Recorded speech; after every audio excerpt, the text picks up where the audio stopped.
이 시간 하나님께서 우리에게 주신 말씀은 구약성경 에스더 4장 13절에서 17절까지의 말씀입니다. 구약성경 754쪽에 있습니다. 모르드게가 그를 시켜 에스더에게 회답하되 너는 왕궁에 있으니 모든 유다인 중에 홀로 목숨을 건지리라 생각하지 말라.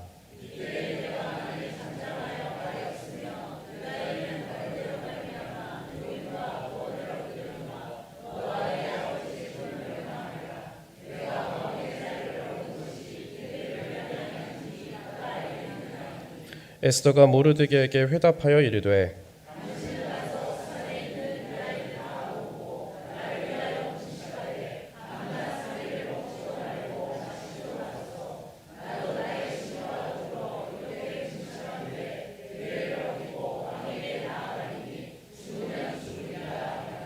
모르드게가 가서 에스더가 명령한 대로 다 행하니라. 아멘. 네, 다 앉으셨죠? 천천히 말했습니다. 네, 여러분 신용카드 혹시 다들 사용하십니까? 네, 대답해 주셔서 감사합니다. 어느 때부턴가 사람들이 거의 현금을 사용하지 않고 이제 뭐 카드 한 장씩 들고 다니면서 요즘 거의 이렇게 현금을 거의 사용하지 않는 모습들을 종종 볼 수 있습니다. 요즘에 실제로 버스 타보셨습니까? 버스를 탈 때에도 보면은 현금을 들고 타도 현금을 낼 수 있는 통이 없습니다. 옛날에 막 동전들이 막 딸그락 막 엄청 떨어졌잖아요. 그런 통도 없이 이제 카드를 찍을 수 있는 곳만 마련되었고 현금함이 아예 없어진 버스들도 대중교통들도 또 종종 볼 수 있습니다. 그래서 돈을 지불할 수 있는 이제 우리가 카드를 주로 들고 다니는데 이 카드가 두 종류가 있죠. 뭐 여러 가지가 있겠지만 쉽게 이제 좀 나눠서 체크카드와 신용카드로 좀 나눠볼 수 있겠습니다. 체크카드는 통장 안에 있는 돈의 한도 내에서만 이제 빠져나갈 수 있게 한 거고, 신용카드는 그 사람의 신용을 기반으로 해서 돈이 선지출될 수 있도록 또 이렇게 구조가 그렇게 되어 있죠. 신용카드의 발급 기준이 또 여러 가지가 있습니다. 꾸준히 들어오는 소득, 이미 내가 가지고 있는 그 재산, 받고 있는 연금, 의료보험으로 내는 금액, 또 신용 등급이 있습니다. 이렇게 여러 가지로 또 신용카드가 발급이 되기도 하죠. 근데 신용 등급에 대해서 잠깐 이야기를 해보자면요. 개인 신용 등급에 따라서 우리는 신용카드를 발급을 받잖아요. 그런데 개인 신용 등급 외에 국가 신용 등급도 있다라는 걸 여러분들 알고 계십니까? 전 세계적으로 국가 신용 등급을 매기는 대표적인 이제 권위 있는 회사가 세 군데가 있습니다. 그 중에 한 곳인 스탠더드 앤 푸어스라는 이 회사에서 2011년 8월에 미국의 신용 등급을 트리플 A에서 더블 A 플러스로 한 단계 내린 일이 있었습니다. 세계 주요 강대국이죠. 그 미국의 신용 등급이 이제 강등이 되니까 전 세계적으로 주식 시장이 타격을 받게 되었습니다. 그러자 세계적으로 이제 경제 성장률이 떨어지게 되는 거예요. 그래서 이제 유럽연합, EU에까지 영향을 끼치게 됩니다. 이후에 유럽연합에 속한 나라인 그리스와 스페인의 신용 등급도 차례로 떨어지게 됩니다. 그래서 결과적으로는 그리스는 국가 부도 사태까지 맞이하게 됩니다. 여러분 이와 같이 나비의 날갯짓처럼 어쩌면 작은 변화와 사소한 사건들이 모여서 추후에 예상하지 못했던 그리스가 부도가 났던 것처럼 엄청난 결과로 이어지게 되는 경우들이 있습니다. 이러한 현상을 나비 효과라고 부릅니다. 나비 효과. 사실 나비 효과는 원래 날씨와 관련된 용어로 잘 알려져 있습니다. 가장 잘 알려진 이야기로는요, 한 마리의 나비가 브라질에서 이제 이렇게 날갯짓을 하는 거예요. 근데 그 날갯짓이 저 멀리 미국 텍사스에게까지 영향을 끼쳐서 미국 텍사스에서 그 나비의 날갯짓으로 말미암아서 강력한 태풍까지도 일으키게 될 수 있다라는 거죠. 이게 나비 효과를 설명하는 대표적인 예시입니다. 1900년대 중반에 이 나비 효과가 대중들에게 널리 알려지게 되었습니다. 이후에 날씨와 과학 현상 이외에도 사회 현상이나 경제 현상을 설명하는 용어로도 이 나비 효과라는 용어가 광범위하게 사용이 되고 있습니다. 오늘 이 시간에는 나비 효과를 사회 현상이나 경제 현상을 넘어서 성경 속, 특별히 에스더서의 이야기에까지 한번 적용을 시켜보도록 하겠습니다. 오늘 저희들이 함께 읽은 에스더서는 여러 곳에서 일어나고 있는 작은 날갯짓들로 인하여 민족 구원의 역사가 이루어지고 있는 것을 잘 보여주고 있는 책입니다. 사실 이미 잘 아시다시피 이 구약 성경 에스더서에는요, 여호와 하나님이라는 이름이 단 한 번도 등장하지 않습니다. 특이하죠. 그럼에도 불구하고 어떻게 단 한 번도 이름조차 등장하지 않는 이 하나님이 하나님의 백성들을 어떻게 구원해 내셨는가, 그것에 대해서 이 시간 함께 살펴보도록 하겠습니다. 이를 위해서 에스더서의 배경을 한번 잠깐 살펴보겠습니다. 기원전 587년에 남유다가 바벨론에게 의해서 점령을 당하게 되죠. 유다의 백성들은 이제 바벨론 포로로 잡혀가게 됩니다. 그리고 시간이 흘러서요, 50년 만에 이 바벨론이 더욱 강대국이었던 페르시아에게 점령을 당하게 되죠. 페르시아는 성경에 잘 아시다시피 바사제국이라고 표현이 되어 있습니다. 에스라 1장에서도 확인할 수 있듯이 하나님께서 페르시아 왕 고레스의 마음을, 이방 왕의 마음을, 그 입술을 움직이셨죠. 그래서 유대인들이 본국으로 돌아가서 무너진 성전을 재건하여라 라는 명령을 이 이방 왕 고레스가 이제 유대인들, 포로로 잡혀온 유대인들에게 내리게 됩니다. 이것이 잘 아시는 이제 고레스 칙령이었죠. 이제 고레스 칙령에 따라서 유대인들이 예루살렘으로 돌아가서 다시 재건한 성전이 2차 성전인 스룹바벨 성전이기도 했습니다. 그런데 페르시아에 머무르고 있었던 이 유대인들이 고레스 칙령에 따라서 모두가 다 예루살렘으로 귀환한 것, 돌아간 것이 아니었습니다. 학자들의 주장에 따르면 이 포로로 잡혀왔던 유대인들 중에서 본국으로 이제 예루살렘으로 돌아간 이 유대 민족들이 약 20%가 채 안 됐다라고 합니다. 그러니까 바벨론 포로로 잡혀갔던 유대인들 중에 이제 통치국가가 페르시아로 바뀐 거죠. 그 페르시아 땅에 여전히 머물러 있었던 민족 사람들의 숫자가 무려 80%에 육박했다라는 것입니다. 에스더의 이야기는 이제 바벨론 포로로 잡혀 있다가 페르시아 땅에 머무르고 있었던 그 80% 사람들에 대한 이야기입니다. 여기까지가 이제 배경이고요. 에스더서는 총 10장까지 있는데요. 1장은 처음을 보시면 아하수에로 왕의 이야기부터 시작을 하게 됩니다. 아까 전에 말씀을 드렸죠. 고레스 칙령을 내렸던 그 고레스 왕, 뒤를 바로 잇는 왕은 아니었고요. 그 이후에 왕이 3명이 더 있습니다. 그 이후에 3명이 더 있고 네 번째로 왕이 되었던 사람이 아하수에로 왕이었습니다. 아하수에로에겐 어여쁜 아내가 있었죠. 이름이 나오죠. 와스티라는 이제 왕비가 있었습니다. 근데 왕의 명령을 이 와스티가 듣지 않아요. 이 왕비가 듣지 않아서 에스더서에서 초반부에 이제 금세 폐위를 이 왕비가 당하게 됩니다. 이제 왕은, 이 아하수에로 왕은 와스티보다 더 아름답고 더 이제 좋은 새로운 왕비를 찾게 되죠. 그리고 와스티의 뒤를 이어서 페르시아의 왕비가 새롭게 된 사람이 바로 오늘 말씀에 나오는 에스더였습니다. 에스더는 부모님은 일찍 여인 상태였습니다. 여인 상태에서 이제 사촌이었던 모르드게의 보호하에 이렇게 자라갔죠. 그리고 보호하에 있었습니다. 그런데 이 모르드게가, 이 에스더와 사실상 거의 부모와 같았던 이 모르드게가 아하수에로 왕을 암살하려는 사람들의 음모, 그 계획을 이렇게 듣게 됩니다. 어떻게 하다가 우연히 듣게 돼요. 모르드게는 에스더를 통하여서 이 암살 계획을 왕에게 전달을 해주죠. 그래서 아하수에로 왕은 이 사건을 통하여서 목숨을 건지게 됩니다. 그리고 이 모든 사실은 그냥 넘어가는 게 아니라 궁중일지에 기록이 되게 되죠. 한편 아하수에로 왕 다음으로 페르시아의 2인자로 하만이라는 사람이 있었습니다. 그런데 모르드게가 이 하만에게 좀 뻣뻣했습니다. 절을 하지도 않고 그러니까 하만은 이제 괘씸한 거잖아요. 권력도 있겠다. 2인자니까 권력도 있죠. 그러니까 쟤를 죽여야겠다. 모르드게를 죽여야겠다라는 계획을 세우게 됩니다. 그런데 하만은 모르드게가 너무 미웠나 봅니다. 얼마나 미웠냐 하면 모르드게 뿐만이 아니라 그 민족까지도 다 죽여야겠다. 민족 말살 정책 그 계획까지 이제 세우게 되었던 것이죠. 이후의 이야기가 바로 오늘 말씀에 나오는 내용입니다.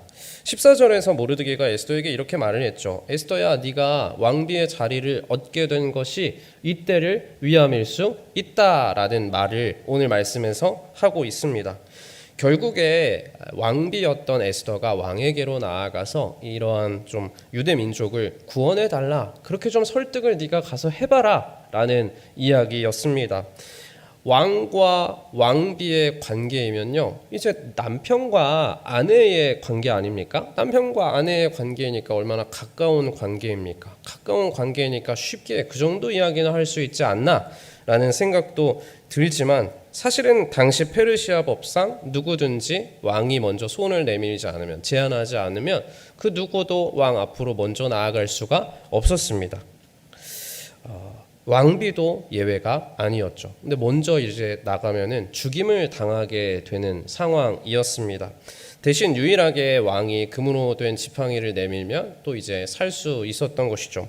그러나 에스더는 이 지금의 상황을, 에스더의 상황을 보면 왕에게로 또 쉽게 나아갈 수가 없는 형편이었습니다. 왜냐하면 왕이 에스더를 찾지 않은 지가 하루가 지나고 이틀이 지나고 일주일이 지나서 무려 지금 한 달이 넘게 지난 상태였기 때문입니다. 어쩌면 왕의 에스더에 대한 이 애정, 관심이 좀 식어버린 상태, 마음의 문이 닫혀있는 상태일 수도 있었다라는 것입니다.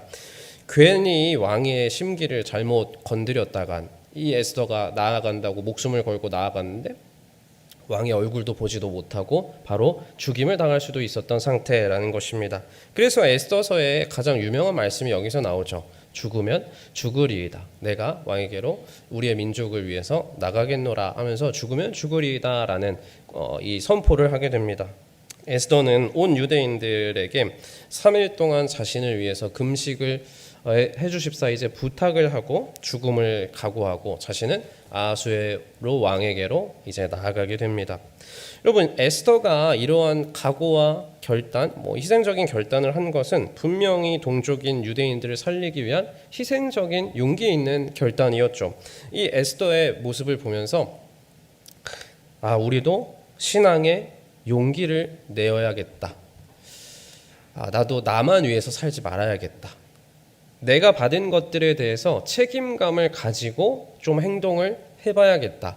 이러한 교훈들을 우리가 이 에스더서를 읽으면서 이 이야기들을 쭉 들으면서 이러한 교훈들을 우리가 1차적으로 얻을 수 있습니다. 그렇다면 그게 끝일까요, 여러분? 용기와 결단, 희생과 책임. 용기와 결단, 희생과 책임. 단지 이러한 가치들에 대한 교훈을 주시기 위해서 하나님께서는 이 하나님이라는 단어가, 여호와 하나님이라는 단어가 단 한 번도 들어가지 않은 에스더서를 66권밖에 안 되는 정경에 들어가게 허락하셨던 것일까요? 그것은 아닐 것입니다. 이어지는 에스더서의 내용들을 보시면 어떻게 하나님께서 하나님의 백성들을 친히 구원해 내시는가에 대한 이야기가 쭉 기록이 되고 있습니다. 구체적으로 펼쳐지고 있죠. 6장 1절을 보시면 어느 날 아하수에로 왕이 갑자기 밤에 잠이 안 오는 겁니다. 그 밤중에 갑자기 일어나서 왕이 할 수 있는 일들이 얼마나 많았겠어요. 그 많은 일들 중에서 하필 선택하여서 궁중일지가 생각이 나는 거예요. 그거를 그때 읽게 됩니다. 그 궁중일지에서 과거 자신이 모르드게로부터, 이제 암살 시도로부터 모르드게에 의해서 내가 살게 되었다라는 사실을 다시 기억을 해내게 되죠. 그리고 내가 그때 아무런 보답을 하지 않았구나라는 사실을 하필 이 타이밍에 모르드게를 포함한 유대인들이 이제 하만의 손에 다 죽게 될 마당에 이때 아하수에로 왕이 궁중일지를 보게 되고 깨닫게 되고 보답을 하지 않았구나라는 사실을 기억해내게 됩니다. 그리고 다음 날 다행히도 왕이 에스더와의 그 만남, 그 요청을 받아들이고 유대인들을 모두 죽이려는 하만의 계획을 또 이 타이밍에 듣게 되는 것이죠. 결국 아하수에로 왕은 몹시 화가 나서 하만을 처형시키게 됩니다. 그래서 하만이 죽음에 따라서 에스더와 모르드게와 모든 유대인들은 죽음의 위협으로부터 구원을 받게 되었다라는 내용입니다. 여러분, 여태까지 저희들이 함께 살펴보셨듯이 이스라엘 민족의 구원, 이 이스라엘 민족의 구원이라는 거대한 태풍을 불러일으키기 위해서 오래전부터 여기저기서 아주 작은 나비의 날갯짓들이 여럿 있었습니다. 때마침 아하수에로 왕의 왕비가 하필 그 와스디가 하필 이 타이밍에 하필 그때 말을 안 들은 거예요. 그래서 폐위가 됩니다. 그 왕비의 자리에 하필 이방인이었던, 이제 페르시아인도 아니잖아요, 이방인이었던 에스더가 왕비의 자리에 앉게 돼요. 때마침 그 많은 사람들 중에 유대인 모르드게가 왕의 암살 계획이면, 여러분, 암살 계획을 저기 광장에 나가서 나 암살할 거다 이렇게 할까요? 그렇게 전혀 안 하겠죠. 얼마나 비밀스럽게 암살 계획을 세웠겠어요. 그걸 유대인 모르드게가 또 몰래 얘기하는 걸 하필 듣게 된 겁니다. 그리고 이 이야기가 그냥 넘어가지 않았어요. 왕이면 그냥 고마워하고 그냥 끝낼 수도 있었는데 넘어가지 않고 궁중일지에 다 기록이 됩니다. 왕이 때마침 그때 당시에는 생명의 은인이었던 모르드게에게 그때 또 하필 답례를 하지 않아요. 답례를 하필 그때 하지 않고 그냥 넘어가 버립니다. 그 나중을 위해서 보답하는 것을 깜빡했던 것이죠. 그리고 때마침 중요한 순간에 왕이 밤중에 잠을 이루지 못했고 뒤척였고, 때마침 그 밤중에 왕이 할 수 있는 많은 일들을 제쳐두고 궁중일지를 펴보게 됩니다. 거기서 유대인 모르드게를 다시 기억해내고 관심을 가지고 보답을 하기로 작정을 하게 된 거죠. 이때를 위하여 왕비가 되었던 에스더는 생명을 걸고 왕에게로 나아가서 모든 판세를 뒤엎고 결국에 민족 구원의 역사를 이루어내게 됩니다. 여러분, 자그마한 우연처럼 보이는 사건들, 자그마한 나비의 날갯짓들이 그 일으킨 바람들이 지금 성경 에스더서를 쭉 보시면 한 곳으로 모여들고 있는 것을 볼 수 있어요. 하나님이라는 이름이 하나도 나오지 않는데도 그 날갯짓이, 그 바람들이 하나로 다 모여들고 있는 것을 우리가 볼 수 있습니다. 믿음의 눈으로요. 이스라엘 민족 구원의 역사를 위해서 에스더서에 한 번도 이름을 나오지 않는 그 하나님, 그 하나님의 여전히 일하심을, 그 하나님께서 여전히 이스라엘 민족 구원의 역사를 위하여서 일하고 계심을 보여주시기 위해서 그 모든 날갯짓들을 모아서 하나님의 구원이라는 거대한 태풍을 일으키셨다라는 것입니다. 여러분, 이 모든 일들이 과연 우연일까요? 이 모든 일들이 우연이 아님을 알고 있었던 사람이 있었습니다.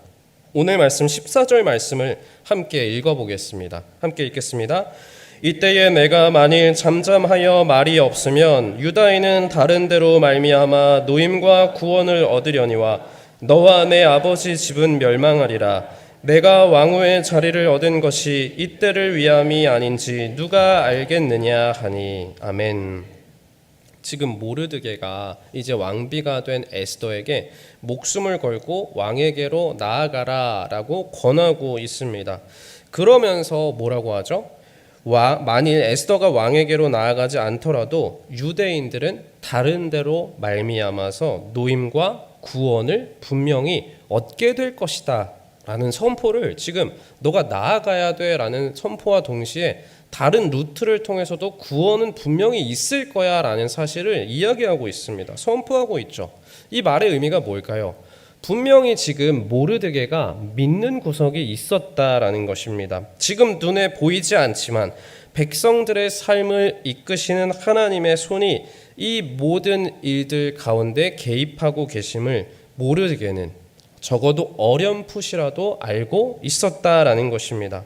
그래서 설령 에스더가 직접 이 사건 가운데 나서지 않더라도 하나님께서 다른 방법을 통하여서 이 유대 민족을 반드시 구원하실 거다라고 자신 있게 선포했던 것입니다.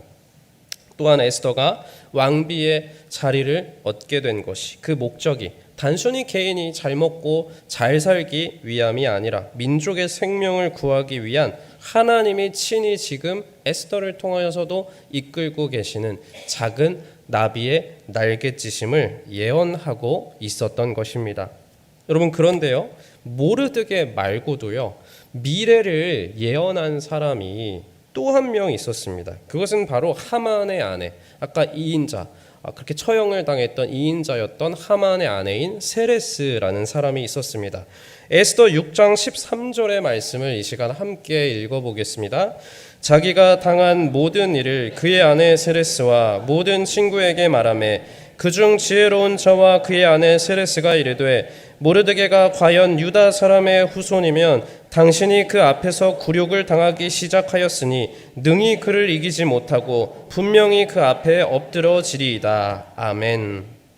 세레스는 이제 하만과 모르드게가 대립 구도가 계속 갈등 구도가 있었거든요. 있다가 그 판세가 약간이지만 모르드게에게로 기울어지는 것을 보면서 직감적으로 하만이 모르드게, 자신의 남편이 모르드게 앞에 엎드리게 될 거다라는 그 예언을 하게 됩니다. 이게 과연 여러분 우연이겠습니까? 이런 예언이 쉽게 나오지 못할 겁니다. 왜냐하면 하만은 이인자였거든요. 그런데 당신이 엎드러지게 될 것입니다 라는 것을 다른 사람도 아니고 같은 편인 제일 가까운 사람인 아내가 그렇게 이야기를 하고 있는 겁니다. 이것은 분명 하나님이 하시는 일이고 하나님이 이방 여인인 세레스의 마음과 입술까지도 움직이셔서 마치 고레스의 이방 왕 그 고레스의 마음과 입술을 움직이셨듯이 이 세레스의 마음도 움직이셔서 일으키시는 작은 나비의 날갯짓이었던 것입니다. 그런데요 여러분, 지금까지 살펴본 에스더서의 이야기는요, 그때 당시의 상황을 다시 한번 보면 유대 민족들의 입장에서 보면요, 유대 민족이 바벨론 포로로 잡혀간 지 무려 1년, 2년이 아니고 100년이 지난 후의 상황입니다. 포로로 잡혀올 때 상황이 어땠습니까? 예루살렘 성전이 무너지는 걸 봤잖아요. 포로로 잡혀오면서 얼마나 울고불고 했을까요? 사람들이 얼마나 마음이 무너졌을까요? 게다가 하나님의 임재를 상징하는 그 언약궤 잃어버렸습니다. 바벨론 포로로 잡혀오던 그때 잃어버려서 지금까지도 그 언약궤가 어디 있는지 알고 있지 못하죠. 그런 상황 가운데서 포로 생활을 오랫동안 했던 겁니다. 100년이나 포로 생활을 이어온 거죠. 그 기간 동안 백성들은 그 낙심이, 절망이 얼마나 깊었을까요? 어쩌면 이제 하나님이 없어, 어디에 하나님이 있냐, 하나님이 자신들의 민족을, 우리 민족을 떠났어, 이런 이야기들이 곳곳에서 들려왔을 것입니다. 그렇게 하나님이 더 이상 계시지 않는구나, 우리는 우리의 힘으로 살아가야겠구나, 우리의 힘으로 희망을 만들어서 붙잡아야겠구나 하는 생각들이, 마음들이 들 수밖에 없는 어쩌면 그런 상황이었다라는 것입니다. 당시의 죄악과 불의까지 무질서가 세상에 만연해 있었습니다. 과연 이러한 상황에 하나님은 무엇을 하고 계시는가? 도대체 하나님은 어디에 계시는가? 살아계시기는 하는가? 백성들은 분명히 생각했을 것입니다. 이러한 질문에 대한 답을 주시기 위해서 하나님께서는 작은 나비의 날갯짓들을 백성들 사이에 여기저기에 보내주셨던 것입니다. 포로 생활하는 유대인들의 역사라는 그 무대죠. 삶의 자리죠. 그 무대에는 직접적으로 하나님이 나타나시지도 않아요. 그런데 에스더서에도 또 하나님의 이름마저 등장하고 있지도 않죠. 하나님이 어디 있냐 하는 상황 속에서 무대 뒤편에서 어떻게 여전히 살아계신 하나님께서 역사하시는가, 에스더서를 통해서 유대 민족들에게, 또 먼 후대를 살아가는 우리들에게도 하나님께서 보여주시고 알려주고 계시는 것입니다. 여러분, 우리가 에스더서의 이야기를 통하여 함께 확인한 것처럼 하나님께서 백성들의 삶 가운데, 우리 그리스도인들의 삶 가운데 여전히 지금도 깊이 개입하고 계십니다. 그것을 에스더서를 통해서 우리에게 지금 보여주고 계시는 것입니다. 하나님께서는 기적적이고 자극적이고 신비롭고 그러한 방식으로만 우리의 삶에 개입하시고 일하시는 것이 아닙니다. 하나님은 또한 경건하고 거룩한 사람들을 통하여서도, 그 그리스도인들을 통하여서도 일하시지만 이방인들, 얼마나 계속 이방인들을 통하여서도 일을 하시고 예언을 하십니까? 하나님을 믿지 않는 사람들을 통하여서도 하나님은 이 세대 가운데서도 일하시고 계십니다. 하나님은 하나님의 선하신 뜻과 목적을 하나님의 뜻과 하나님의 계획과 하나님의 속도 가운데 이루어 가시는, 만물을 통치하시는 전지전능하신 하나님이시기 때문입니다. 그렇다면 에스더서의 무대 뒤편에서 일하시는 하나님이 지금은 사실 어디 하나님이 계시냐 하실 수도 있는데 여전히 우리 역사 가운데 개입하고 계심을 우리가 믿는다면, 그것을 받아들인다면 우리는 이제 어떻게 살아가야 하겠습니까? 지혜의 책인 잠언 16장 33절 말씀에는 이런 말씀이 있습니다. 우리 이 말씀 함께 읽겠습니다. 제비는 사람이 뽑으나 모든 일을 작정하기는 여호와께 있느니라. 아멘. 여러분, 이게 무슨 뜻일까요? 하나님의 일 가운데, 하나님의 백성들의 일 가운데 우연은 없다라는 뜻입니다. 운에 맡기며 우리가 운에 맡기자라고 하며 그것을 제비를 뽑는다 하더라도 그 모든 일을 작정하고 원하는 방향대로 이끌어 가시는 분은 결국 여호와 하나님이시다라는 뜻입니다. 우리는 우리의 선한 행동이, 믿음의 선택이 과연 어떤 결과를 나타낼지 알 수가 없습니다. 마치 모르드게가 그때 당시에 암살 시도를 듣고 또 암살 시도를 아하수에로 왕에게 알린 것이 오히려 자신의 민족의 생명을 구원하는 일까지 쓰임을 받았던 것을, 그 일들을 하나도 예측하지 못했겠죠. 그것들을 몰랐듯이 유대인 에스더가 이방 땅 페르시아의 왕비가 되는 일이 자기 혼자 호의호식하는 것이 아니라 민족 구원의 역사, 거기에 쓰임을 받는 하나님의 계획이었음을 그 에스더가 그 당시에는 몰랐듯이 우리도 지금 우리가 하는 말과 행동과 믿음의 선택이 과연 이게 어떤 영향력을 발휘를 하는가, 그것을 우리가 다 알 수는 없습니다. 다만 우리는 오늘 허락하신 자리에서 신실하게 믿음의 선택을 하며 믿음의 태도로 오늘을 허락하신 자리를 살아갈 뿐입니다. 여전히 하나님이 살아계시고 그 하나님이 모든 역사를 통치하시며 하나님의 백성들을 돌보시고 우리를 영원한 구원의 길로 이끌고 계신다라는 사실을 분명히 믿고 흔들리지 않고 말씀대로 살아가는 것, 그것밖에는 우리가 살아가는 방법이 가장 그것이 좋은 방법이고 그 방법밖에는 우리가 잘 살아가는 방법이 없다라는 것입니다. 그것이 가장 잘 살아가는 방법임을 하나님은 오늘도 우리에게 말씀을 통하여서 보여주시고 여전히 얘들아 걱정하지 마, 너희들 삶 가운데 내가 개입하고 있어 라는 것을 우리에게 알려주고 계신 것입니다. 오늘 말씀의 제목처럼 한 마리의 나비가 되어 하나님이 이루실 하나님의 크신 일을 기대하며 작지만 충성스러운 날갯짓을 하는 그 일이 우리가 해야 할, 우리가 이 땅을 살아가면서 해야 할 가장 중요하고도 가장 큰 일이라는 것입니다. 오늘 말씀을 기억하시며 하나님께서 이 땅에 보내신 한 마리의 나비가 되어 하나님이 하실 큰 일에 작은 날갯짓들을 보내시는 귀한 여러분들의 앞길 되시기를 간절히 축복드립니다.